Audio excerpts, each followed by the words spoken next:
ശസ്ത്രങ്ങളും ഏറി മഹാഭദ്ര താണ്ഡവമാടി.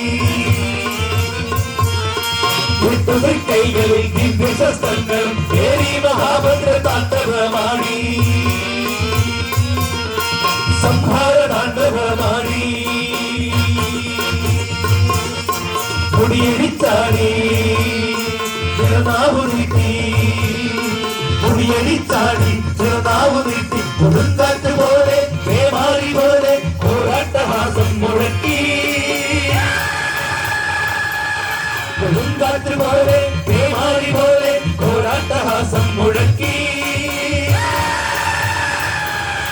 കാളിയമ്മ ഭദ്രകാളിയമ്മ കാളിയമ്മ ഭദ്രകാളിയമ്മ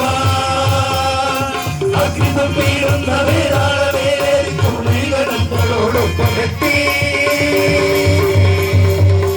അഗ്നിതം പേരുന്ന വേതാളമേലേറി കുളികളോടൊപ്പമെത്തി.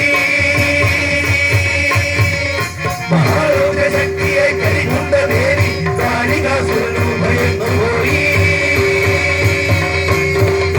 മഹാരോഗശക്തിയെ കരികൊണ്ട ദേവി കാളികാസുരനു ഭയന്നു പോയി. കാളികാസുരനു ഭയന്നു പോയി.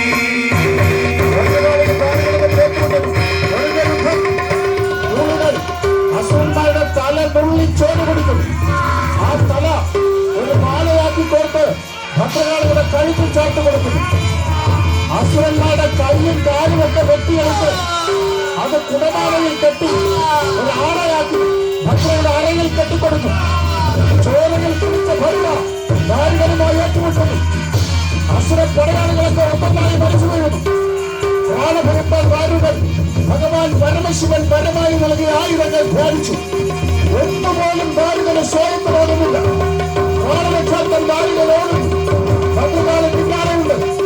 ഓരോ ഇടങ്ങളിൽ ദാരുകൻ ഒളിക്കാൻ ശ്രമിക്കുന്നു. അതൊക്കെ തട്ടി തകർത്തുകൊണ്ട് ഭദ്ര പിന്നാലെ വരുന്നു. പ്രാണരക്ഷാർത്ഥം ദാരുകൻ ഒരു വലിയ മരത്തിന് മുകളിൽ വലിഞ്ഞു കയറി. ഭദ്രകാളി താഴെ.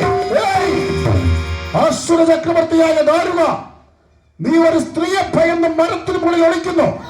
ഇതാ നീ ആവശ്യപ്പെട്ട മരം പോലെ ആകാശവും ഭൂമിയുമല്ലാത്ത ഈ സ്ഥലത്ത് വെച്ച് ഒരു സ്ത്രീയായ നാം നിന്റെ ഒരു തുള്ളി ചോര ഭൂമിയിൽ വീഴാതെ ഈ ക്ഷണം നിന്നെ വധിക്കുന്നു.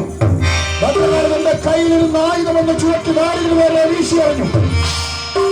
വായുവിനെ കീറിമുറിച്ച ആയുധം ദാരുവിന്റെ മാറിലെ കാലിന്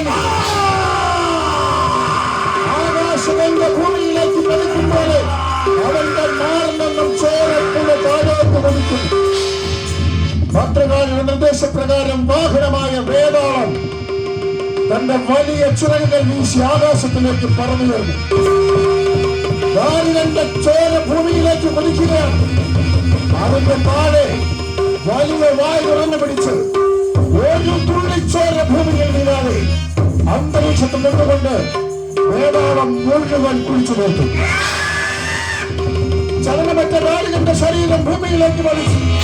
ഇവൻ കൈകൊണ്ട് അവന്റെ തലമുടിക്ക് ചുറ്റിപ്പിടിച്ച് ഭദ്രകാളിയെ ശരീരം വലിച്ചു വരുത്തി. അവൻ കയ്യിൽ ആയുധം കൊണ്ട് അവന്റെ ശിരസ് വെട്ടിയെടുത്തു. ശിരസില്ലാത്ത ഉടൽ കബന്ധം ദാരുകന്റെ കാൽക്കീഴിലേക്ക് ഭദ്രകാളിയുടെ കാൽക്കീഴിലേക്ക്